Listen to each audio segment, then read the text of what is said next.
बार इससे शॉर्टकट दिखाता हूँ आपको, मजा ना आए तो कहना। दो संख्याओं का वर्ग अगर विषम है तो उन दोनों संख्याओं का योग भी विषम ही होगा, इसमें एक ही विषम है answer. Hello everyone, this is smart and you are watching Sharda competition point. पिछले वीडियो में जैसे कि हमने एलसीएम और एचसीएफ किया था, इस वीडियो में हम एलसीएम एचसीएफ के कंबाइंड क्वेश्चंस को देखेंगे। उन क्वेश्चंस को भी हमने डिटेल में स्टडी किया था, हर एक क्वेश्चन को बारीकी से समझा था। इस वीडियो में भी हम हर एक क्वेश्चन को बारीकी से समझेंगे। आइए बढ़ते हैं क्वेश्चन की तरफ। आपका पहला क्वेश्चन है, एक समूह में 8 बच्चे हैं, 1 दर्जन पेंसिल वाले पैकेट वितरित होने वाले पैकेट्स हैं। प्रत्येक बच्चे को समान पेंसिलें मिलने के लिए वितरण किए जाने वाले पैकेट की न्यूनतम संख्या कितनी होनी चाहिए। क्वेश्चन को समझ लेते हैं पहले। टोटल 8 बच्चे हैं जिन्हें हमें कुछ पेंसिलें वितरित करनी है, लेकिन समस्या यह है कि जो पेंसिल के जो बॉक्स हैं उनमें 12 पेंसिल्स हैं। 1 दर्जन का मतलब हो गया 12 पेंसिल। अब हमें वो एक पैकेट जो कि 1 दर्जन का है, पेंसिलों का है, ऐसे लेकर आना है कि उसमें से जो निकलने वाली पेंसिल्स है वो पूरे 8 बच्चों में बराबर बराबर बढ़ जाए। इसके लिए हमें क्या करना होगा? देखो, 1 दर्जन का मतलब है 12 पेंसिल। 12 पेंसिल और 8 बच्चों की हम बात करें तो उनका एलसीएम होता है 24, यही है ना। LCM of 8 and 12 is 24। मतलब हमें 24 पेंसिल खरीदनी होंगी। 24 पेंसिल का मतलब है 2 डब्बे हमें खरीदने होंगे पेंसिलों के। अब अगर हम यहाँ देखें तो प्रत्येक बच्चे को कितना पेंसिल मिल रहा है? देखो 24 से डिवाइड करो आप, कितना हो जाएगा? 3 पेंसिल। मतलब एक बच्चे को 3 पेंसिल 3 करके पेंसिलें मिलेंगी। और 8 से अगर हम मल्टीप्लाई करते हैं तो देखो 3 + 3 + 3 प्लस ऐसे इस तरह से अगर 8 बच्चों को हम ऐड करें तो टोटल 24 पेंसिलें उनको मिल जाएंगी। फिलहाल यहाँ पर अगर हम देखें तो उसने कहा कि न्यूनतम पैकेट की न्यूनतम संख्या कितनी होगी। तो सीधी सी बात है, 24 पेंसिल है, एक में 12 आते हैं, डिवाइड कर दिए, 2 पेंसिल हमें लानी होंगी। Option number C. समझ में आ गया होगा इसे। अभी मैंने थोड़ा सा समझाने की कोशिश की है कि यहाँ पर 3 चीजें मिली हमको, ध्यान दीजिएगा जरा। पहला हमें एलसीएम मिला 24। दूसरा हमें ये पता लगा कि कितने कितने पेंसिलें बांटेंगे, अगर हम बच्चों की संख्या डिवाइड करें 3 पेंसिलें बटेंगी। और तीसरा हमें पता लगा कि कितने पैकेट हमें लाने होंगे। अब अगर यहाँ पर ये पूछता कि बच्चों को कितने कितने पेंसिल देने चाहिए, मिलेंगे, प्रत्येक बच्चों को कितने पेंसिल मिलेंगे, तो हम क्लियरली बता सकते हैं 3 पेंसिलें मिलेंगी। वो ये भी तो पूछ सकता है ना, क्वेश्चन में तो कुछ भी पूछ सकता है। वो ये भी पूछ सकता है कि टोटल पेंसिलों की संख्या, कुल पेंसिलों की संख्या कितनी होगी, तो 24 होगी। ठीक है, वो यही पूछ सकता है कि पैकेटों की संख्या कितनी है, जो कि इस क्वेश्चन में पूछा हुआ है। हमें एक क्वेश्चन अगर हम सॉल्व करते हैं तो उनमें हमें बनने वाले जो क्वेश्चन है, संभावनाएं जो हो सकती है क्वेश्चन की, वो हमें सोचना चाहिए, क्योंकि एग्जामिनर यही करता है। एक क्वेश्चन को पकड़ता है और उससे बनने वाले प्रत्येक क्वेश्चनों के बारे में सोचता है। अब मान लो कि एक क्वेश्चन से उसके 5 क्वेश्चन बन गए, तो उन क्वेश्चन को वो अलग अलग शिफ्ट में डाल देता है। मान लीजिए शिफ्ट 1 में उसने उसी क्वेश्चन का एक अलग भाग डाल दिया, दूसरे शिफ्ट में कुछ और पूछ लिया, तीसरे शिफ्ट में कुछ और पूछ लिया। क्वेश्चन वही रहेगा, बस वहां पर जो पूछने वाले जो क्रम है, जो दिया गया, जो पूछा गया, वो बदल देता है। तो ऐसे में आप किस शिफ्ट में बैठोगे तो आप कह नहीं सकते ना, या क्वेश्चन क्या पूछा जाएगा आप नहीं कह सकते। तो ऐसे में एक क्वेश्चन को आप डिटेल में समझिए। आप देखो, मैं बताऊं, बहुत सारे बच्चे ये गलती करते हैं, 1,000 क्वेश्चन को सॉल्व करते हैं, बाद में बड़े गर्व से कहते हैं देखो मैंने इतने क्वेश्चन सॉल्व किए। अरे भाई, क्या करोगे इतने क्वेश्चन सॉल्व करके? तुम 1000 क्वेश्चन सॉल्व कर लो, उससे ज्यादा बेहतर ये है कि आप 100 क्वेश्चन सॉल्व करो, 100 क्वेश्चन को अलग अलग वे में सोचो, उसके बाद उसे सॉल्व करो। क्योंकि उन 100 क्वेश्चनों में आपकी इतनी पकड़ बन जाएगी कि वो 1000 क्वेश्चन सॉल्व करके भी नहीं बना पाएगा। 1000 क्वेश्चन याद रख पाएगा क्या वो? लेकिन आप सोच के देखो, आपने एक क्वेश्चन जैसे ये था, इस पर आपने डिटेल में सोचा, आपने समझा उस चीज को, और उसके बाद आप दूसरे क्वेश्चन में पहुंचे, तो उस क्वेश्चन से संबंधित जो आपने सोचा है, उसके बाद डिटेल हासिल की है, उस क्वेश्चन के बारे में आपसे कोई कुछ भी पूछ दे, नंबर को चेंज करके ही पूछ देगा, तब भी आप आंसर कर दोगे, क्योंकि आपने उसको जिया है, उसको महसूस किया है, अपने अंदर फील किया है, आपने खुद उस पर रिसर्च किया है। वो कैसे पूछ सकते हो आप? अब आपने 1000 क्वेश्चन आपने सॉल्व कर दिया, तो 1000 क्वेश्चन को आप रिसर्च कर पाओगे क्या? नहीं कर सकते आप। लेकिन आप 100 क्वेश्चन को 1000 से ज्यादा ताकतवर कॉन्सेप्चुअल अंडरस्टैंडिंग से स्टडी कर सकते हो। इसीलिए कह रहा हूं कि मैं हर एक क्वेश्चन को आप समझिए और फिर आगे बढ़िए। नेक्स्ट क्वेश्चन देखिए, मैं आपको समझा दिखाता हूं। सोहराब के जन्मदिन पर 245 या 343 अतिथि आएंगे। प्रत्येक अतिथि को चॉकलेट पेश की जानी है। विक्रेता ने कहा कि वह कार्टन में चॉकलेट पैक करेगी और किसी भी बिना खुले कार्टन को वापस लेगी। क्वेश्चन को समझना जरा। सोहराब के जन्मदिन पर मेहमान आने वाले हैं। मेहमानों की संख्या या तो 245 हो सकती है या फिर 343 हो सकती है। अगर 245, जैसे मान लीजिए कि 245 अगर लोग आ गए और आपने 343 चॉकलेट ले आए, तो सीधी बात चॉकलेट आपको बच जाएगा, तो वो खुले हुए चॉकलेट वापस नहीं कर सकती है जो भी विक्रेता है। और अगर 343 चॉकलेट आप 243 चॉकलेट या 343 मेहमान आ गए, तो ज्यादा मेहमान आ गए तो नुकसान हो जाएगा आपको। चॉकलेट आप कहां से कैसे दो चॉकलेट उनको, तो बेचती जाएगी आपकी। ऐसे में हमें चॉकलेट देने के लिए क्या करना होगा कि इन दो नंबर्स का 245 और 343, इनका एक ऐसा हमें नंबर फाइंड करना होगा जो कि दोनों नंबरों को डिवाइड करते हो। मैं समझाता हूं क्या कह रहा हूं। इसने क्वेश्चन में देखो क्या कहा, विक्रेता ने कहा कि वह कार्टन में चॉकलेट पैक करेगी और किसी भी बिना खुले कार्टन को वापस लेगी। तो एक कार्टन में अगर हम चॉकलेट की संख्या ऐसी रखें जो इन दोनों नंबर्स को डिवाइड कर देती हो, तो हम पूरा का पूरा कार्टन उठा लेंगे। अब जितने मेहमान आएंगे उसके हिसाब से हम जो बचे हुए कार्टन है वो हम वापस कर देंगे। अभी मैं समझाता हूं मैं क्या कह रहा हूं। आप इस क्वेश्चन को समझना, 245 और 343 ये दो आपके पास नंबर्स हैं। पहले तो आप देख पा रहे हैं 343 जो कि 7 का क्यूब होता है। आपको देखो क्यूब और स्क्वायर लर्न होने चाहिए, कम से कम 30 तक तो क्यूब लर्न होना चाहिए और 50 तक स्क्वायर लर्न होना चाहिए, मिनिमम बता रहा हूँ आपको ये। तो अगर ये 7 का क्यूब है तो इसका मतलब ये दोनों नंबर 7 या फिर 7 के मल्टीपल से डिवाइड होंगे। आप ध्यान से देखो ये 49 का ही मल्टीपल है, अगर आप समझ पा रहे हो तो मैं दिखाता हूँ आपको। 5 पचे 25 यानी 250, 50 लिया था मैंने, 50 को 5 में लगे तो 250 आया, उसमें 5 और कम कर दीजिए 245। अब मैंने जो बोला वो मैं लिख के दिखाता हूँ। मैंने बोला कि 50 को आप 5 से मल्टीप्लाई कीजिए। 50 को क्यों किया मैंने, क्योंकि उसमें से मैं 1 माइनस करके 49 लेकर आ सकता हूँ। मुझे करना क्या था, 49 को 5 से मल्टीप्लाई करना था, तो मैं 50 माइनस 1 भी तो लिख सकता हूँ। अब देखो 50 गुणे 5 क्या हो जाएगा 250, माइनस 5 एकम 5 कितना हो जाएगा 245। तो 245 हमारा 49 का मल्टीपल बन रहा है। इसका मतलब इनका जो HCF होगा वो कितना होगा 49। ये जो HCF 49 है, इसका ये मतलब हुआ कि जो ये पैकेट के अंदर हमें चॉकलेट रखने थे वो 49 49 49 49 चॉकलेट रखने होंगे। मतलब एक पैकेट में 49 चॉकलेट, दूसरे में 49, तीसरे में 49, चौथे में 49, पांचवें में 49, छठे में 49 और सातवें में 49। हमने 7 पैकेट पैक करवा लिए। अब मान लो कि हमने 7 पैकेट, ये पूरे के पूरे पैकेट हम उठा के ले आए, ठीक है, और मेहमान आए हैं 245 आए हैं, तो हमें क्या करना होगा, 5 पैकेट पूरे लगा देंगे, पूरे 5 पैकेट खर्च हो जाएंगे, ठीक है। ये 2 पैकेट जो है पूरी तरह से पैक होंगे और ये दोनों पैकेट वापस दे दिए जाएंगे। तो ऐसे में जो विक्रेता है वो आसानी से ले लेगा, क्योंकि उसने बोला कि हम पूरे पैक किए हुए पैकेट लेंगे। और अगर ये 343 मेहमान आते हैं तो ये पूरे पैकेट हम खोल देंगे और हमें वापस करना नहीं पड़ेगा। तो इसीलिए हमने HCF फाइंड किया, वो नंबर जो इन दोनों नंबर्स को डिवाइड करता हो और बराबर बराबर संख्या में डिवाइड करता हो। ये बहुत इंपॉर्टेंट टॉपिक है। अब यहाँ क्वेश्चन में क्या कह रहा है कि इस स्थिति में सोहराब के प्रत्येक कार्टन में कितने चॉकलेट आएंगे, 49 चॉकलेट आएंगे, सीधी सी बात है, ऑप्शन नंबर डी, ठीक है। यहां पर मैंने आपको देखो 2 चीजें बताई हैं। पहला ये कि HCF किस तरीके से फास्ट आप निकाल सकते हैं। यहां मैंने 7 का क्यूब लेकर के तेजी से फास्ट वे में HCF फाइंड किया है।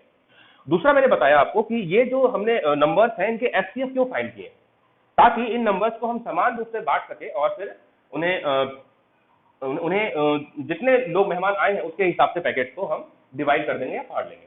नेक्स्ट क्वेश्चन को देखिए। किसी विद्यालय में 4, 5 और 6वीं कक्षा की संख्या क्रमशः, देखो अब यहाँ इस क्वेश्चन को ध्यान से देखिए। मैंने इस क्वेश्चन में आपको एक्स्ट्रा 2 चीजें बताई थी, इस क्वेश्चन में वो चीजें काम आएंगी, वो दिखाता हूं मैं आपको। किसी विद्यालय में 4 और 5 और 6वीं कक्षा में छात्रों की संख्या क्रमशः 188, 282 और 423 है। यदि प्रत्येक कक्षा को खंडों में विभाजित किया जाता है तो प्रत्येक खंड में छात्रों की संख्या समान थी, तो इन तीनों कक्षाओं के खंडों की कुल न्यूनतम संख्या कितनी है। बात को ध्यान से सुनिएगा। प्रत्येक खंड में छात्रों की संख्या समान थी, जैसे चॉकलेटों की संख्या समान थी जो हमें पैकेट में लाना था, जैसे बांटने वाले बच्चों को बांटा जा रहा था वो चॉकलेट की संख्या समान थी, उसी टाइप से यहां पर भी क्वेश्चन पूछ रहा है। बट यहां वो ये नहीं कह रहा कि कितने क्या नाम बच्चे एक क्लास में कितने हैं, वो खंड पूछ रहा है। खंड का मतलब होता है सेक्शन, इंग्लिश में सेक्शन बोलते हैं, हिंदी में खंड बोलते हैं। तो क्वेश्चन में ये है कि 188, 282 और 423 ये 3 क्लास के अलग अलग बच्चे हैं, इतने बच्चे हैं, इनको हमें ऐसे सेपरेट करना है, बांटना है बच्चों को कि इनके खंड जो है वो बच्चे बराबर बराबर बढ़ जाए। इसका HCF फाइंड करना होगा, सीधी सी बात है। अब HCF फाइंड करना है, देखो मैं एक बार दिखाता हूं आपको। 188 मैंने अपने पिछले वीडियो में बताया था कि 47 into 4 होता है, क्योंकि 94 का ये डबल है, 47 into 2 है। मैंने बताया था ना कि इसमें 4 है, इसमें 2 है, वो वाला पिछला वाला क्वेश्चन। अगर आपने वीडियो नहीं देखा तो एक बार देख लेना। तो यहाँ इसका मतलब हुआ या तो 47 या फिर 47 के मल्टीपल्स इसका HCF होंगे। ध्यान दो, क्या ये 4 और 2 HCF हो सकते हैं इसके? नहीं हो सकते, क्योंकि यहाँ पर एक ऑड नंबर है, पॉसिबल नहीं है। मैंने ये पिछले अपने एडिशन के वीडियो में ये चीज बताई थी कि अगर 3 नंबर में से कोई भी एक नंबर विषम होता है तो उसका HCF भी विषम होगा। इसका HCF विषम होना चाहिए, हमारे पास विषम संख्या तो एक ही है ना, तो इसका HCF क्या हो जाएगा 47। ये टेक्निक है। तो अब देखो इसका ये मतलब हुआ कि एक खंड में जो बच्चों की संख्या होगी वो 47 47 47 इस टाइप से होगी। अब अगर हम 47 से इसको डिवाइड करते हैं तो कक्षा 4, मेरे ख्याल 4 का ही है, कक्षा 4 के 4 खंड बनेंगे, कक्षा 5 के इसमें मेरे ख्याल से 2 गुना लग रहा है मुझे ये, तो 6 खंड बनेंगे, डबल लग रहा है। डबल मतलब 188 में 2 बार 47 ऐड करेंगे तो ये मिल जाएगा, मैंने ये बोला। अब इसको देखते हैं, ये मेरे ख्याल 47 है ना, तो 9 टाइम्स जा रहा है। तो टोटल खंड कितने बने, 9 और 6 15, 15 और 4 19, तो टोटल 19 खंड बनेंगे, यानी कि ऑप्शन नंबर इसका सी हो जाएगा। 19 खंड टोटल कितने हो गए 19। आई होप आपकी बात समझ में आ रही है जो मैं समझाना चाहता हूँ। यहाँ पर हमने एचसीएफ क्यों फाइंड किया, अब जरा इस बात पर डिस्कस कर लेते हैं। क्योंकि इन बच्चों को हमें टुकड़ों में बांटना था, ठीक है ना, अलग अलग हिस्सों में करना बांटना था। तो इसका ये मतलब हुआ इन्हीं नंबर को से, इन नंबर से छोटा ही नंबर होगा ना, वो छोटा नंबर है मतलब एचसीएफ। यहाँ देखिए ये इतने मेहमानों की संख्या थी, इनको चॉकलेट दे दो, चॉकलेट की संख्या मान लीजिए आप इसको, तो 245 340 चॉकलेटों को बांटना था मतलब इनसे छोटी वैल्यू होगी यानी एचसीएफ। एचसीएफ छोटी होती है, एलसीएम बड़ा होता है। अब आप यहाँ देखो इसमें 8 और 12 संख्या में था, 12 चॉकलेट एक पैकेट में और 8 बच्चे थे, इनको हमें बच्चों को हमें चॉकलेट बांटने थे, तो सीधी बात है ज्यादा चॉकलेट होंगे, क्योंकि एक बच्चे को एक चॉकलेट तो मिलेगा नहीं, उसको ज्यादा चॉकलेट मिल सकता है। तो ऐसे में ये वैल्यू 8 से तो बड़ी होगी ना, इसका मतलब ये हुआ कि एलसीएम फाइंड करना है। आप ये बात ध्यान रखिएगा कि जो छोटा नंबर होता है, उस जो नंबर है, जो गिवन नंबर है, उसका अगर हमें एचसीएफ फाइंड करें तो वो एचसीएफ हमेशा या तो जो सबसे छोटा नंबर है उसके वो या उससे छोटे वैल्यू हो सकती है। एलसीएम हमेशा बड़ा होता है और एचसीएफ हमेशा छोटा होता है। छोटा या बराबर हो सकता है, एलसीएम बड़ा या बराबर हो सकता है, लेकिन एलसीएम कभी भी छोटा नहीं हो सकता, ये कंफर्म है। तो ये इस चीज से हमें ये कॉन्सेप्ट से क्या पता लगता है कि कहाँ एलसीएम फाइंड करना है, कहाँ एचसीएफ फाइंड करना है, ये थोड़ा और ज्यादा क्लियर हो जाता है, और कोई बात नहीं है। इसका चाहो तो आप स्क्रीनशॉट ले सकते हो, फिर मैं नेक्स्ट क्वेश्चन में चलता हूँ, ठीक है। चलिए नेक्स्ट क्वेश्चन पे चलते हैं। 36 लीटर 45 लीटर और 72 लीटर माप के दूध के 3 डब्बे हैं, वह सबसे छोटी माप याद कीजिए जिससे इन सभी को पूर्णतया मापा जा सकता है। बिल्कुल सेम वैसे ही क्वेश्चन जो पीछे हमने किए थे, मैं समझा लेता हूँ एक बार क्वेश्चन में क्या रहा है वो। 36 लीटर 45 लीटर और 72 लीटर के 3 लीटर माप के दूध के 3 डब्बे हैं, मतलब 3 डब्बे हैं जिसमें एक डब्बे में छोटा है जिसमें 36 लीटर पानी दूध आता है, दूसरा थोड़ा सा बड़ा है जिसमें 45 लीटर दूध आता है, तीसरा और बड़ा है जो 72 लीटर दूध को कैरी कर सकता है। अब हमें एक ऐसा नापन बोल दीजिए, आप मेजरमेंट बोल दीजिए, बनाना है जो इन तीनों में से जो दूध निकालेंगे तो उससे पूरा पूरा दूध निकाल दे, बाद में कुछ भी दूध बचना नहीं चाहिए, ये कहने का मतलब है। और जो लास्ट में निकालेंगे तो पूरा का पूरा भरा, मतलब जब भी हम उस मापन से उस जो भी वो बर्तन है उस बर्तन से जब दूध निकालेंगे तो पूरा भरकर निकलना चाहिए और वो लास्ट में बिल्कुल भी दूध बचना नहीं चाहिए। इसका ये क्या मतलब हुआ कि उसकी वैल्यू तो छोटी होगी, दूध निकाल रहे हैं छोटे छोटे पार्ट में निकालेंगे। तो इन सभी संख्याओं से 36 45 और 72 इन सभी से उनकी जो वैल्यू होगी वो छोटी होगी, यानी हमें एचसीएफ फाइंड करना है। अब एचसीएफ ही क्यों फाइंड करना है, क्योंकि हमें बराबर बराबर मात्रा में सबको निकालना है, बराबर मतलब एचसीएफ। अब देखिए इसका एचसीएफ कैसे निकाल सकते हैं, बिल्कुल सिंपल सा है। इसका देखो आप डिफरेंस कितना है, 9 तो सभी कट रहे हैं ना, एचसीएफ क्या हो गया 9। यहां पर मैं दोनों बातों पर फोकस कर रहा हूं। देखिए पहला ये कि मैं क्वेश्चन को समझाना चाहता हूं, दूसरा ये कि एचसीएफ को हम फास्ट वे में कैसे सॉल्व कर निकाल सकते हैं या एलसीएम को कैसे निकाल सकते हैं, मैं दोनों बातों पर फोकस कर रहा हूं। यहां हमने क्या निकाला एचसीएफ। अब इसने पूछा क्या था कि उसका मापन की वैल्यू क्या होगी, बिल्कुल 9 लीटर होगी। मैं थोड़ा सा एक बार और इसको डिटेल में समझाना चाहता हूं मैं। अब 9 लीटर क्या मतलब वो समझाता हूं। देखिए 36 को अगर हम 9 से डिवाइड करें तो क्या हो जाता है 9 चौक 36, यानी कि 4 बार उस बर्तन से हम 4 बार निकालेंगे तो उससे पूरा वो बर्तन खाली हो जाएगा 36 लीटर वाला। 9 फिर बार 9 निकालेंगे, फिर 9 निकालेंगे, फिर 9 निकालेंगे, तो 4 बार में वो जो बर्तन है 36 लीटर में दूध आता है वो पूरा खत्म हो जाएगा। 45 लीटर वाले में से 9 करके हम 5 बार निकालेंगे तो वो पूरा बर्तन खाली हो जाएगा, उसमें कुछ बचेगा नहीं दूध। मतलब इसमें देखिए 72 वाले में भी 9 9 9 9 करके 8 बार दूध निकालेंगे, कितना हो गया 3 3 6 2 8, तो ये पूरा का पूरा जो बर्तन है तीसरा वाला वो भी खाली हो जाएगा। ये तीनों बर्तन को कोई खाली कर सकता है, ये एक ऐसा बर्तन है जो बराबर बराबर निकाल सकता है। इसीलिए मैंने एचसीएफ फाइंड किया। उसने क्या बोला कि बराबर बराबर निकलना चाहिए, हमने एचसीएफ फाइंड करके बता दिया कि इतना ये 9 लीटर का वो बर्तन होगा, है ना। नेक्स्ट क्वेश्चन में चलते हैं।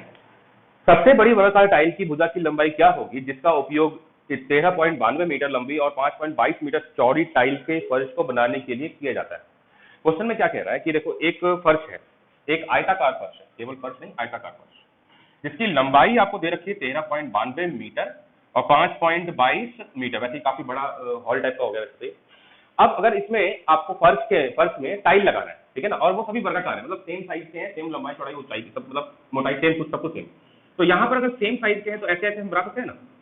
इसका मतलब ये हुआ कि सेम साइज होने की वजह से ये सभी ये जितने भी टाइल लगेंगे उनके जो साइड्स होंगी इनको डिवाइड करते होंगे बराबर, मतलब कहने का ये है कि बराबर बराबर फिट हो जाए, कटिंग नहीं होनी चाहिए लास्ट में, ठीक। इसी हिसाब से ऊपर भी ऐसे। तो यहां पर जब हम टाइल लगाएंगे तो ये कटिंग नहीं होनी चाहिए, पूरी बराबर फिट हो जाएगी। बराबर फिट तभी होंगी जब इन दोनों नंबर्स को भाग करती होंगी, क्योंकि इनकी जो लंबाई है वो बराबर फिट होगी ना, तो इसकी जो लंबाई है पूरी एकदम सेट बैठ गई। तो इसका ये मतलब हुआ कि हमें 5.22 और 13.92 इन दोनों का एचसीएफ फाइंड करना है, क्योंकि टाइलों की जो साइज है वो छोटी छोटी है ना। तो अब अगर हमें एलसीएम फाइंड करना है, अब यहाँ पर देखो गेम शुरू होता है। मैं यहीं पर समझाना चाहता था कि वो मैंने पहला या दूसरा वीडियो होगा, दूसरा या तीसरा वीडियो होगा मेरे ख्याल वो, जहां पर मैंने कुछ समझाया था। अभी आप समझ जाओगे मैंने क्या समझाया था, एक बार देखिए इसको पहले। इसमें 2 है, 2 से डिवाइड कीजिए पहले, मैंने 2 लिख लिया। ये कितनी टाइम जाएगा देखो, 2 से करोगे तो आप 260, 500 और 250, 22 से 11 और ऐड करेंगे 261 का मैंने एक फैक्टर बताया था उस वीडियो में, थर्ड या फोर्थ या सेकंड वीडियो होगा, ध्यान नहीं है, बट 261 का बताया था। देखो किस तरह से बताया था मैंने, 231 का बताया था, 241 का बताया था, 251 का बताया था और 261 का बताया था, इन सबके बताया था। 231 अपने आप में खास है क्योंकि 3 इंटू 7 इंटू 11 होता है, क्योंकि इसका देखो गैप देखो 4 है, इसका गैप भी 4 है। थोड़ा सा ये एक दो बार समझ जाएंगे तो याद हो जाएगा आपको। 241 एक प्राइम नंबर, प्राइम नंबर पे पकड़ कम से कम 500 से लेकर 1000 नंबर तक आपको होना चाहिए। अगर आप बात कर रहे हैं रेलवे, एसएससी या बैंक की, तो बैंक में तो मेरे ख्याल 1000 तक जरूरी है जाना, कंपलसरी है। धीरे धीरे पकड़ करेंगे तो आराम से आ जाएगा। रेलवे में आपको 200 से 300 तक भी पहुंच जाएगा तो भी बहुत है, ये करीब 200 से 300 के आसपास ही पड़ रहा है, तो इसमें ही पढ़ सकते हैं। वैसे देखो धीरे धीरे रेलवे जो है वो अपने आप को लेवल हाई कर रहा है, तो बेटर ये होगा कि आप 500 तक आप भी जाए। यहाँ देखिए 261 जो होता है वो 29 इंटू 9 होता है, 29 9 261 होता है। तो अगर हम इसके फैक्टर देखें तो ये हो गया 2 इंटू 9 इंटू 29। मैं चाहता तो इसको अभी तो सॉल्व कर चुका होता, बट मैं नहीं कर रहा हूँ, थोड़ा सा समझाना चाहता हूँ आपको। अब आप यहाँ देखो, जो एचसीएफ होता है वो इन सभी फैक्टरों में से कोई एक ही फैक्टर होगा, या फिर कोई एक नंबर होगा, या फिर प्रोडक्ट होगा। अब हमें ये देखना है, समझना जरा, इसमें 2 है, इसमें भी 2 है, क्योंकि सम संख्या है, 2 ले लिया हमने। एचसीएफ निकाल रहा हूँ अभी मैं, ध्यान देना। इसमें 9, इसमें 9 है कि नहीं देखते हैं। 9 हटा दीजिए, 3 2 5 और 6, 6 9 से डिवाइड नहीं होता तो 9 तो नहीं है इसमें। 3 है क्या, यस है, 3 1 4 2 6, 3 से डिवाइड होता है तो 3 है इसमें, गुणे 29 है कि नहीं है। अब बस 29 इसको हमें चेक करना है कि 29 डिवाइड होता है कि नहीं। मैं दिखाता हूँ आपको, देखो यहाँ पर मैं इकाई अंक पे काम करवा रहा हूँ, यहाँ 2 है ना, 2 है, 9 के टेबल में 2 कब आता है, 8 बार में 9 से 72। अब ये 29 को हमें ऐसी कौन सी संख्या है जिसकी इकाई अंक 8 होनी चाहिए, को मल्टीप्लाई करके 1392 आ जाता हूँ। इमेजिन करना है, समझना है। सपोज करो ये 30 होता तो ये 40 बार में पूरा जाता, 1200 के आसपास पहुंच जाता ना। 30 40 गुणे 30, 4 दिया 1200। लेकिन ये थोड़ा सा ये कम है तो इसको बढ़ाना पड़ेगा, यानी ये 40 से थोड़ा बढ़ जाएगा तो ये 48 हो जाएगा। अब इकाई अंक हमें पता ही है ना 8 होने चाहिए, तो हमने 40 से थोड़ा ज्यादा नंबर यानी कि 48 ले लिया। ठीक, अब आप देखो ये होता है कि ये वैसे तो क्लियरली दिख रहा है आपको, हो जाएगा 30 होता है यहाँ पे, ये 30 होता तो 48 से आराम से मल्टीप्लाई कर सकते हैं ना।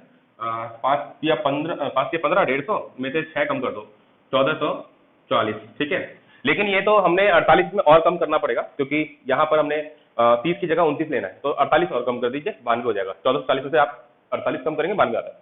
तो ये हमारा आराम से डिवाइड हो रहा है। इसका मतलब ये 29 का भी एक मल्टीपल, इसका एचसीएफ क्या आएगा 29। अब इससे क्या बेनिफिट मिला, क्या लगता है आपको? सर इतना टाइम लगाएंगे हम एचसीएफ फाइंड करने में?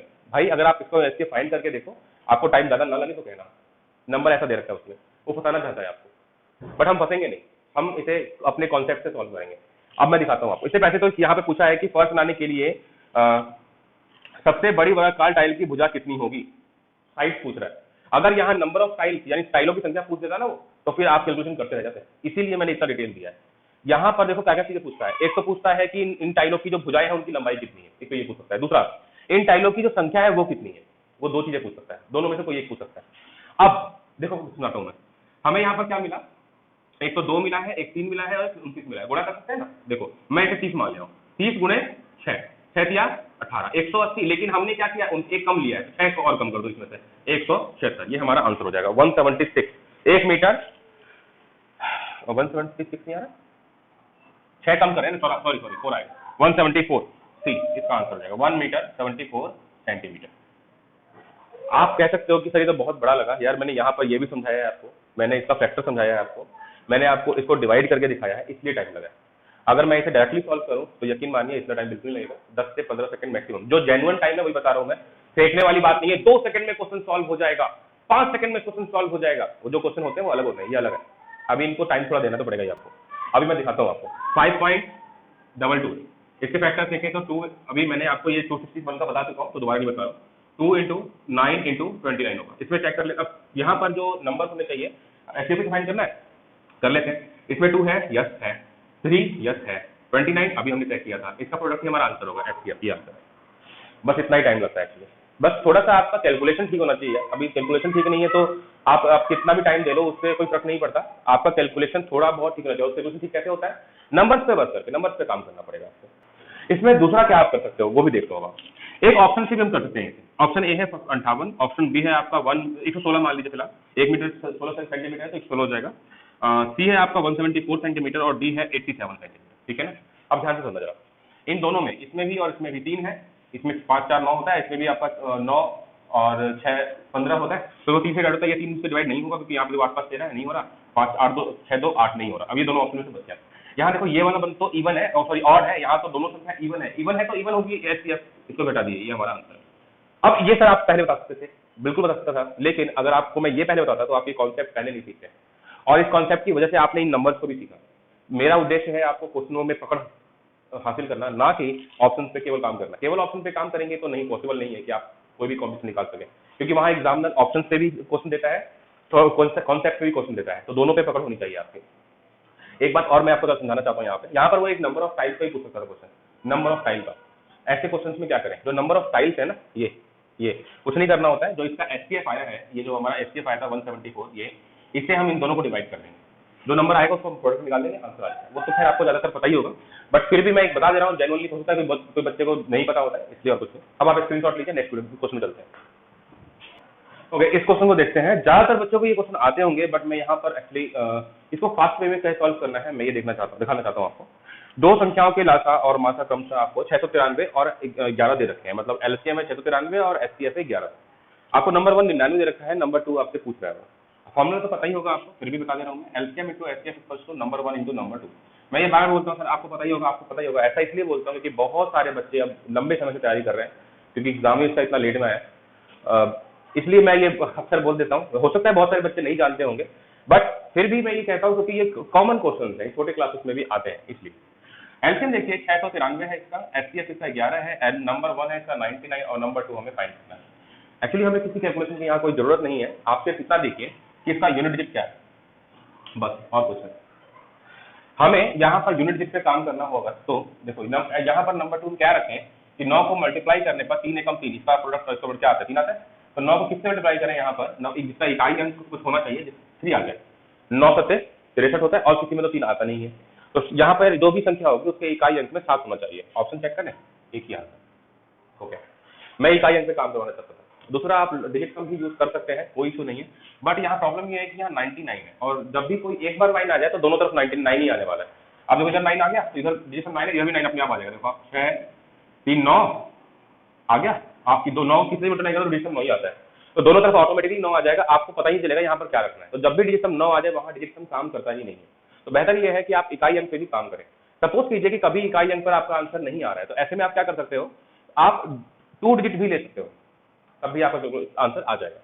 अब आप इस क्वेश्चन को देखिए, यहाँ पर देखो आप वैसे ही जैसे ऊपर था, एलसीएम एचसीएफ दे रखा है, नंबर 1 दे रखा है, नंबर 2 फाइंड करना है। यूनिट डिजिट पे काम करें, ये देखो 6 चौक 24, इकाई अंक 4 होना चाहिए, 8 और 6 लाएगा 4 आता है, 8 8 8 64, यानी कि इकाई अंक 8 होना चाहिए, ये हमारा आंसर। आप कह सकते हो कि सर इकाई अंक बोल रहे हो आप, यहाँ तो इकाई अंक 0 है। यस, मैं 0 को पूरी तरह से नेगलेक्ट कर रहा हूँ, क्योंकि दोनों तरफ 0 तो 0 कट ही जाएगा, केवल आप इस नंबर पे फोकस कीजिए जो 0 के अलावा है, उन्हें मैं इकाई अंक मान कर रहा हूँ।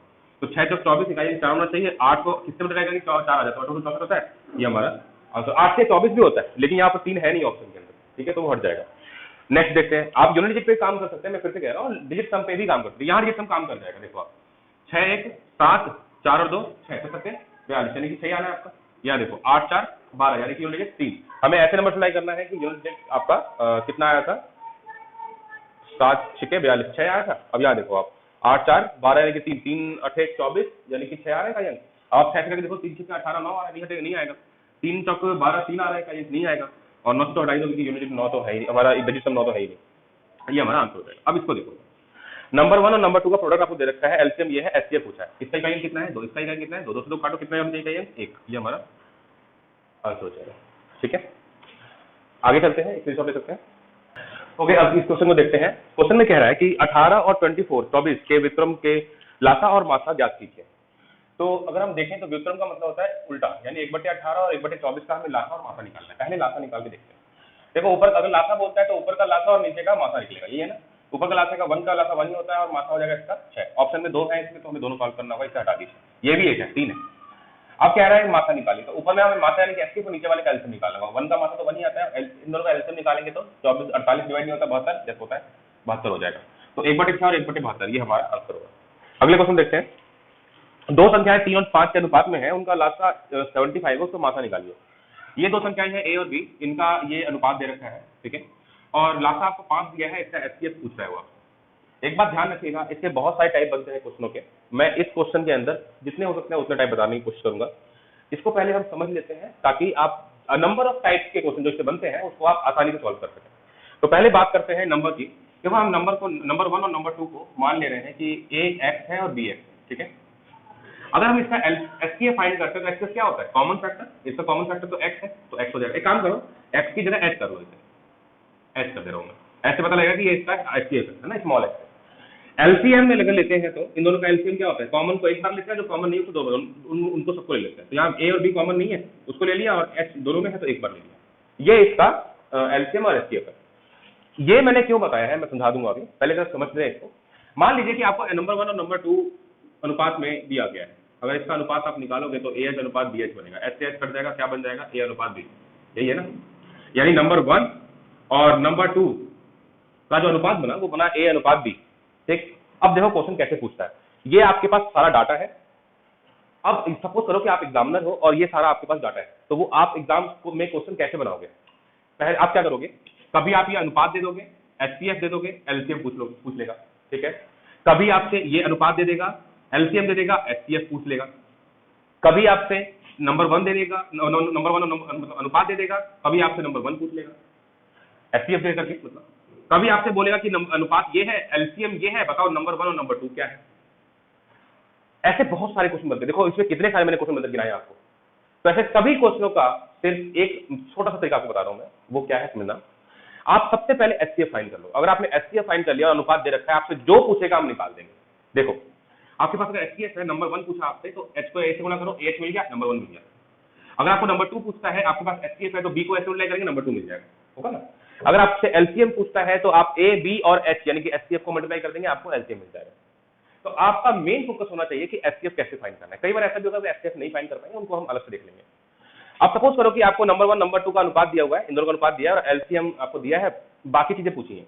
तो हम बहुत सिंपल सा है, नंबर 1 नंबर 2 यानी कि ए और बी से इसको डिवाइड कर देंगे, ए और बी कट जाएगा, क्या बचेगा, केवल एच, यानी कि एचसीएफ मिल गया, बाकी चीजें निकाल सकते हैं। तो मेरा क्या मतलब था कहने का कि आपका मेन फोकस एचसीएफ को निकालने पर होना चाहिए। अब यहाँ क्वेश्चन पे देखते हैं, आपको एलसीएम दिया है 5 और ए और बी दे रखा है आपको 3 अनुपात 5, एलसीएम 5 75, ओके, क्योंकि 5 तो हो ही नहीं सकता, नंबर ही 5 है यहाँ पे, मतलब बी ही 5 है।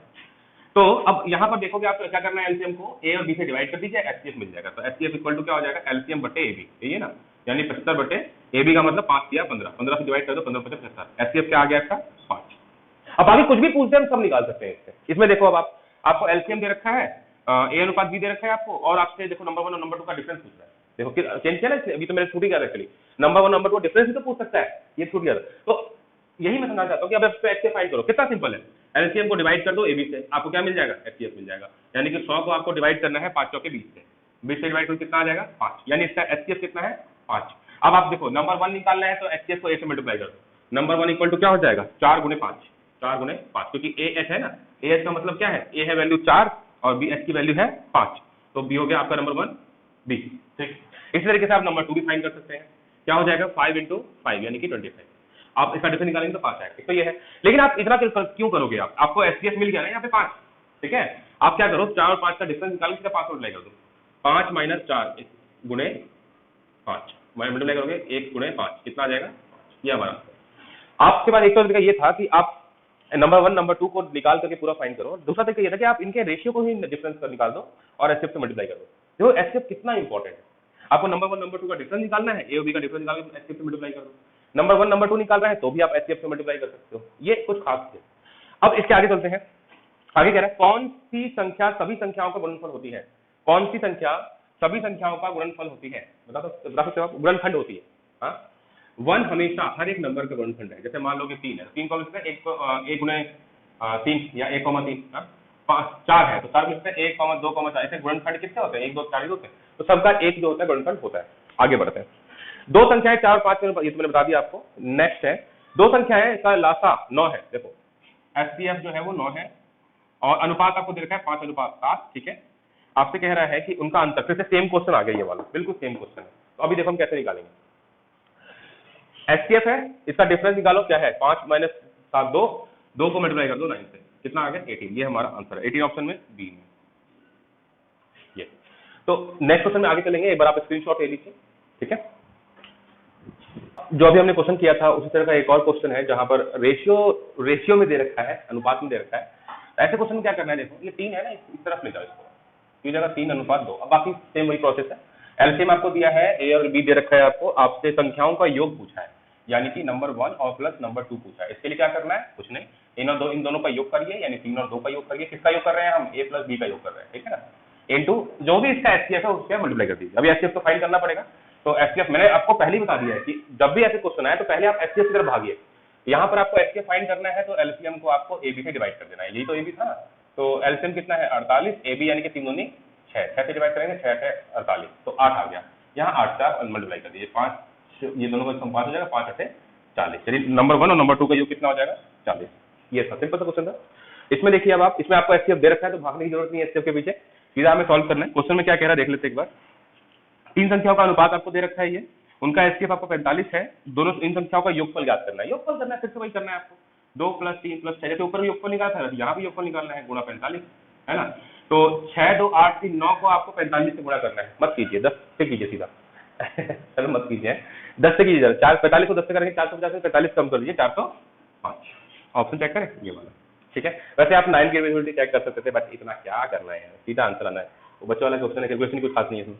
ओके, यहाँ पर देखते हैं नेक्स्ट क्वेश्चन में कह रहा है 3 4 और 5 के अनुपात में 3 संख्याओं का लासा आपका 2400 है, आपको एचसीएफ फाइंड करना है। बोलो वही सेम क्वेश्चन हो गया, यहाँ पे एचसीएफ कैसे फाइंड किया है, एलसीएम बटे एबीसी। तो यहाँ पर तो सी आ गया तो सी लगा देंगे, तो एचसीएफ इक्वल टू 2400 बटे इन तीनों का प्रोडक्ट, 5 चौके 20 20 या 60, 60 से डिवाइड कर दीजिए, 6 8 24 80, यानी ऑप्शन नंबर ए इसका आंसर हो जाएगा। सिंपल सी बात है, कुछ खास है नहीं इसमें। नेक्स्ट पे चलते हैं। दो संख्याओं का योगफल आपको 30 दिया हुआ है, उनका एलसीएम 25 है। दो संख्याओं का योगफल यानी कि n1 और प्लस n2 आपको दिया है 30, और उसका एलसीएम है आपका 25। तो उससे बड़ी संख्या पूछी है कौन सी है। ऐसे क्वेश्चन को आप, मेरा आपको ये सजेशन है कि ऑप्शन 3 कीजिए। मैं ये सम दे रखा हो, योगफल दे रखा हो, डिफरेंस दे रखा हो, तो आप ऑप्शन 3 कीजिए। ऑप्शन दिखाता हूँ मैं आपको। 55 दे रखा है, बी 25 दे रखा है, सी आपको 1 दिया है और डी आपको दिया 15, ठीक है। अब आप देखो ऑप्शन से वैल्यूज पुट करनी है। इसने बोला कि बड़ी संख्या क्या होगी, यार दो संख्याओं का योग ही 30 है, तो इन दोनों, ये दोनों संख्याओं की 30 तो छोटी ही होंगी ना, दोनों को मिलाने के बाद 30 बन रहा है, तो ये दोनों संख्याएं छोटी ही होंगी, तो ये संख्या हटा दीजिए 55, क्योंकि बड़ी है। अब बच गया 1 15 और 5 25, यार एक तो नहीं होगा, आप अगर इसको एक रखते हो तो ये कितना हो जाएगा, 29 29 और एक का लासा 25 होता है क्या, नहीं होता, हटा दीजिए, ये भी हट गया। 15 रखेंगे तो ये 15 और 15 हो जाएगा, 30 होगा, तो 15 और 15 का एलसीएम क्या 25 हो सकता है, नहीं हो सकता, हटा दीजिए, क्या बच गया 25, हमारा ये आंसर है। अब मैंने जानबूझ करके ऐसे घुमाया था ताकि आपको मैं सारे ऑप्शन चेक करवा सकूं। वैसे तो क्लियर दिख रहा था कि 25 इसका आंसर होगा, 15 तो नहीं होता ना, 15 और बच गया 15, तो 15 का लासा तो 30 नहीं हो सकता, तो यहाँ पर ये ऑप्शन से करना ज्यादा आसान होता है। नेक्स्ट क्वेश्चन देखते हैं। दो संख्याओं का लघुत्तम समापवर्ग 120 है और उनके वर्गों का योग 289 है, तो उनका योगफल, उन संख्याओं का योगफल ज्ञात करें। फिर से वही, इसको भी ऑप्शन से ही करेंगे हम क्वेश्चन को, एक बार जगह नहीं बची, स्क्रीनशॉट लीजिए, फिर नेक्स्ट चलते हैं। ओके, इस क्वेश्चन देखते हैं। दो संख्याओं का लघुत्तम समापवर्ग 120 है, उनके वर्गों का योग 289 है, तो उन संख्याओं का योग ज्ञात करें। पहले तो एक बार इससे शॉर्टकट दिखाता हूं आपको, मजा ना आए तो कहना। दो संख्याओं का वर्ग अगर विषम है तो उन दोनों संख्याओं का योग भी विषम ही होगा, इसमें एक ही विषम है, आंसर है ना। कितना शॉर्टकट। आपको क्या लगता है, ये तुक्का है क्या, ऐसी हो गया, मतलब ये ऑप्शन में एक विषम अपने आप आ गया, बाकी के सम हो गए, ये एग्जामिनर से गलती हो गई होगी, ऐसा कुछ हुआ क्या, नहीं नहीं नहीं। एग्जामिनर ये चाहता है कि आप इस कॉन्सेप्ट को समझो और इस कॉन्सेप्ट से आंसर करो, इसलिए उसने यहाँ एक विषम बाकी सम रखा है, वरना कोई रीजन ही नहीं है इसके पीछे। अगर ऐसा समझ लेते हैं एक बार, मैं एग्जांपल दे रहा हूं आपको। जैसे मान लो कि मैंने 3 का स्क्वायर किया और 4 का स्क्वायर किया, दो नंबर है, एक सम है एक विषम है, उसका स्क्वायर 3 का स्क्वायर जब करूंगा तो वो भी विषम ही आएगा 9, 4 का स्क्वायर करूंगा तो 16, एक सम आएगा, एक सम और विषम को ऐड करने पर क्या आता है, विषम आता है। इसी तरीके से उसी संख्या को जिसका हमने वर्ग किया, यानी 3 और 4 का सम करें तो क्या आता है, एक विषम आता है। तो यार जब किसी दो संख्याओं का जिसमें एक सम और एक विषम हो, उनका स्क्वायर करते हैं तो भी विषम आएगा, उनका डायरेक्टली योग करें तब भी विषम आएगा। तो यही कॉन्सेप्ट को तो यूज करने के लिए कहा गया है, इसीलिए तो ये क्वेश्चन दिया गया आपको। ये मुझे वैसे तो खैर ये पूरा बेसिक से कर सकते हैं, कोई इशू नहीं है, करेंगे, अभी करेंगे हम, बट ये जो कॉन्सेप्ट है ना, ये बहुत स्ट्रॉन्ग कॉन्सेप्ट है। ये 2019 में सीजीएल के पेपर में बहुत अच्छे क्वेश्चन थे, उसमें मेरे ख्याल 3 या 4 क्वेश्चन ऐसे थे जो विषम और सम पर सॉल्व हो सकते थे, केवल विषम और सम के कॉन्सेप्ट थे, आपको केवल पूरे का क्वेश्चन सॉल्व करने की कोई जरूरत ही नहीं थी। उनमें से एक ये भी एक क्वेश्चन है। चलिए अब इसे पूरा सॉल्व कर लेते हैं। जब हमें पूरा सॉल्व करना हो तो क्या करेंगे, तो देखिए इसके लिए क्या करेंगे कि हम एक दो ऐसी संख्याएं लेंगे जिनका एलसीएम तो 20 हो, 120, और वर्ग 289 हो। तो उसमें एक चीज और ध्यान रखना है कि दोनों संख्याओं का जो वो होगा, क्या बोलते हैं, जो जो सम और विषम होगा वो अलग अलग होंगे, तो एक सम होगा एक विषम होगा। तो कर रखते हैं, देखते हैं क्या आता है। एक संख्या मैंने ले लिया 12 और एक या 15 ले लो, 15 है ना। एक संख्या ले लिया मैंने 18, क्या 23 होता है, नहीं हो रहा वैसे तो, खैर ये ज्यादा बड़ा हो गया। कोई और सवाल लेंगे, 12 और 15 नहीं हो सकता, 15 और 8 या 15 8 ले सकते हैं। 15 का स्क्वायर कितना होता है 225, 8 का स्क्वायर 64, इन दोनों को योग करो आप, 22 और 6 28, 289, यस ये है। 15 और 8 15 और 8 दो नंबर बन रहे हैं, ये है।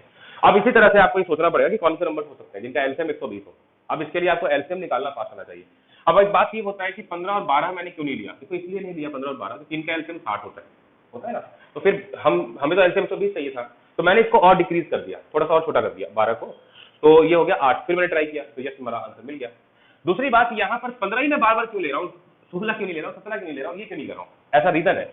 मुझे यहाँ पे 0 चाहिए, 0 केवल और केवल 5 से ही हो सकता है, 5 और 2 से, और किसी से नहीं होता, इसीलिए मैं 12 15 ले रहा था यहाँ पे, और कोई बात नहीं थी। समझ में आ गया होगा। तो ये टोटल कॉन्सेप्ट था इसका। खैर पूरा डिटेल में अगर आप सॉल्व कराना चाहो ए बी वगैरह मान करके तो कर सकते हैं, बट उसकी जरूरत नहीं है, कम से कम कंपटीशन की क्लासेस में तो जरूरत बिल्कुल नहीं है। इस क्वेश्चन को देखते हैं। दो संख्याओं का एचसीएफ 16 और उनका अंतर 16 है तो संख्या ज्ञात कीजिए। यार जब एचसीएफ 16 है तो ऑप्शन में चेक करना किसका एचसीएफ 16 आ रहा है, इसका एचसीएफ 20 आ रहा है, नहीं है। इसका एचसीएफ देखते हैं 24 आ रहा है, नहीं है। इसका एचसीएफ या डिफरेंस देखो आप, मैं डिफरेंस निकाल रहा हूं फटाफट, ये 20 हो गया, ये 24 हो गया है ना, डिफरेंस निकाला है मैंने। इसका डिफरेंस देखो 16, लेकिन 16 से तो भाग ही नहीं जा रहा, 16 से भाग जाएगा तभी तो होगा, नहीं एचसीएफ नहीं जा रहा तो हटा दो, ये हमारा आंसर है। वैसे भी एचसीएफ 16 ही पहला वाला था, मैं ऐसे घुमा करके इसलिए बताता हूँ ताकि आपको बाकी ऑप्शन से ही पकड़ बने धीरे धीरे, नहीं पता लगे सीधा आंसर करके मैं नीचे नहीं उतर चला गया क्वेश्चन दूसरे क्वेश्चनों पे, तो इन ऑप्शन का क्या होगा। ऑप्शन को छोड़ना नहीं, घर पे बैठे हुए हो आपको सीधा आंसर पहले ऑप्शन में मिल गया, कोई इशू नहीं है, पहले में मिल गया, लेकिन बाकी 3 ऑप्शन को भी सॉल्व करो।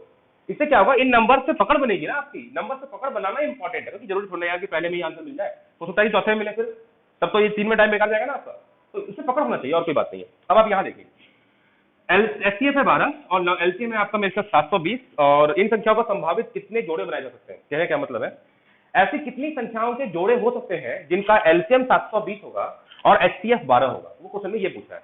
तो इसके लिए मैंने फिर से बता रहा हूं आपको, ए, अब देखो यहां ध्यान दो, एलसीएम क्या होता है, A B H, A B H ये होता है ना। एचसीएफ क्या होता है, ओनली एच। नंबर 1 क्या होता है, ए एच, और नंबर 2 क्या होता है, बी एच, यही होता है। ओके, अगर मैं इस एलसीएम को एचसीएफ से यानी कि एच से डिवाइड कर दूं, यानी एलसीएम बटे एचसीएफ यानी ए बी एच से डिवाइड कर दूं तो ये ए बी हो जाएगा, होगा। यानी कि ये जो ए बी क्या था, ध्यान दीजिए यहाँ पे, ए और बी क्या था, आपस में सह अभाज्य थे, तो हमें यहाँ पर ए और बी ऐसे चाहिए मिलेंगे जो सह अभाज्य होंगे। अब डिवाइड करें इसको 720 को, जैसे यहाँ पे एलसीएम को डिवाइड किया, यानी 720 को हमें 12 से डिवाइड करना है, तो डिवाइड कर देते हैं। 720 को मैंने 12 से डिवाइड कर दिया, 12 6 72, यानी कि 60 आ गया। अब 60 को हमें ऐसे जोड़ों में तोड़ना है जिनका आपस में कोई भी समान गुणनखंड नहीं होना चाहिए, यानी कि सेम क्या बोलते हैं फैक्टर नहीं होना चाहिए। अब यहाँ देखो, सबसे पहले 1 2 3 4 इन सबसे डिवाइड होता है ना, ये 5 6 इन सबसे डिवाइड होता है। 1 से करोगे तो 60 बार में जाएगा, ये 30 बार में जाएगा, ये 20 बार में जाएगा, ये 15 बार में जाएगा, ये 12 बार में जाएगा, और ये 10 बार में जाएगा। इसके अलावा किसी नंबर से डिवाइड नहीं होता। अब आप देखो, ये दोनों में 1 और 60 के फैक्टर में कुछ भी कॉमन नहीं है, हमारा हो सकता है 2 और 30 में 2 कॉमन है, 230 डिवाइड होता है ना, ये हमारा आंसर नहीं होगा, इसको हटा दीजिए। 30 से 20 डिवाइड नहीं होता, यस ये अपना वो है कोप्राइम सहभाज्य है। 4 से 15 डिवाइड नहीं होता, ये सहभाज्य है। 5 से 20 डिवाइड नहीं होता, ये सहभाज्य है। देखो 6 और 10 में 2 कॉमन फैक्टर है, समान गुणनखंड है। कॉमन फैक्टर देखो 2 से डिवाइड होता है 6 और 2 से 10 भी डिवाइड होता है, तो ये नहीं होगा हमारा आंसर। अब कितने हमारे जोड़े बन गए, एक पहला जोड़ा, दूसरा नहीं ये नहीं, दूसरा जोड़ा, तीसरा जोड़ा और चौथा जोड़ा, 4 जोड़े बन रहे हैं हमारे पास, तो ये हमारा आंसर हो जाएगा। ठीक है, अब आप देखो मैंने कहा था ना यहाँ नंबर की पकड़ करने वाली बात, देखो यहाँ पर नंबर की पकड़ बनानी जरूरी है ना, इस 8 को आपको फैक्टर करना पड़ेगा, तभी तो आप इसे सॉल्व कर सकते हो। बाकी इसका प्राइम फैक्टर इस मेथड से भी आप सॉल्व कर सकते हो, जहाँ पे तो सहभाज्य होंगे, बट इतना डिटेल में मैं नहीं जाना चाहूंगा आपके साथ। कभी उसे हम फैक्टराइजेशन में जो चैप्टर है वो उसमें हम जा सकते हैं, वो अलग बात है। मैं फिर से कह रहा हूँ, आप क्वेश्चन पर पकड़ बनाइए, केवल क्वेश्चन को सॉल्व करने के चक्कर में, ट्रिकबाजी के चक्कर में मत पड़िए। मैं क्योंकि देखो मेरा काम है आपको सही प्रॉपर गाइड करना, आपका लक्ष्य है पेपर में एग्जाम निकालना, आपको तैयारी करना, आपका केवल ये लक्ष्य नहीं है कि यार 2 साल 4 साल ऐसे ही बस पढ़ेंगे, टाइम पास होगा, नहीं होगा तो देखी जाएगी, कुछ और कर लेंगे। अगर ये लक्ष्य है आपका तो मेरा कहना मानिए, आप सजेशन है मेरा कि भाई छोड़ दो आप ये सब, और बेटर है कि आप कुछ नया लाइन चूज करो। 4 साल 2 साल में बहुत कुछ सीख लोगे, बहुत पैसा कमा लोगे आप। अगर आप इसमें बहुत पूरी तरह से मतलब आप कहते हैं इरादा पक्का है आपका, तो बेहतर है कि आप क्वेश्चन के पूरे फ्रेम को समझिए, केवल क्वेश्चन को समझकर आगे मत बढ़ जाइए। मतलब केवल एक क्वेश्चन किया, सॉल्व किया और आगे बढ़ गए, ऐसा मत कीजिए। पूरे क्वेश्चन के 360 डिग्री एंगल को समझिए। ये पूरा वीडियो मैंने इसलिए बनाया था, और मैं बड़ा डर रहा था जब मैं स्टार्टिंग में ये वीडियो बना रहा था कि पता नहीं यार इतने सारे क्वेश्चन, 26 क्वेश्चन लिए थे मैंने, और 26 क्वेश्चन पता नहीं कितना बड़ा वीडियो होगा, बट ठीक है बन गया, ज्यादा बड़ा वीडियो तो नहीं बना है। अगर आप में से किसी ने ये पूरा वीडियो अगर देखा है तो उसके लिए बहुत बहुत धन्यवाद, और आई होप आपको ये पसंद आया होगा। पसंद आया हो तो मुझे कमेंट में जरूर बताना। मिलते हैं नेक्स्ट वीडियो में, और प्लीज मुझे बता देना अगर आपको कोई ऐसा टॉपिक है जो समझ में नहीं आता, कोई ऐसा चैप्टर, तो मैं उसका वीडियो बना दूंगा। नेक्स्ट वीडियो मिलते हैं, थैंक यू।